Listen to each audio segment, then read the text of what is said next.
ఈ విధంగా ఈ శ్రీముఖలింగేశ్వరుని దర్శనం చేసుకొని ఇక్కడ ఇది చేసి చూడడం వల్ల కుజదోషం ఉన్న వాళ్ళు కానీ, పెళ్ళి కాని వాళ్ళు కానీ, లేదంటే పిల్లలు పుట్టిన వాళ్ళు కానీ వచ్చి స్వామివారిని దర్శనం చేసుకొని కోరిన కోరికలు కోరుకుంటే కనుక ఖచ్చితంగా ఇక్కడ ఆ కోరికలు నెరవేరుతాయని చెప్పేసి అని ఇక్కడ చెప్పడం జరుగుతుంది.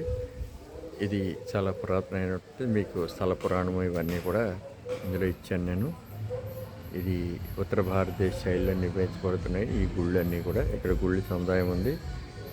ఈ మెయిన్ గుడి నుంచి చుట్టూ మీకు ఏంటంటే ఒక 8 లింగాలు ఉంటాయి. అష్టదిక్పాలకులందరూ కూడా ఇక్కడ దీన్ని ప్రతిష్ఠ చేసినటువంటి లింగాలు.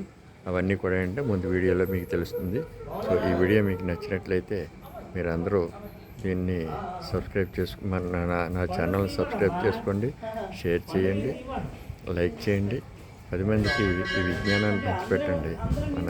మన ధర్మంలో ఉన్నటువంటి గొప్ప విషయాలన్నీ కూడా ఏంటంటే అందరికీ కూడా తెలియాలి. సో ఈ విషయం మీద మీ అందరినీ నేను కోరే విషయం ఏంటంటే ఇలాంటిది ఈ వీడియోని 10 మందికి పంచండి. Thank you. స్వస్తి.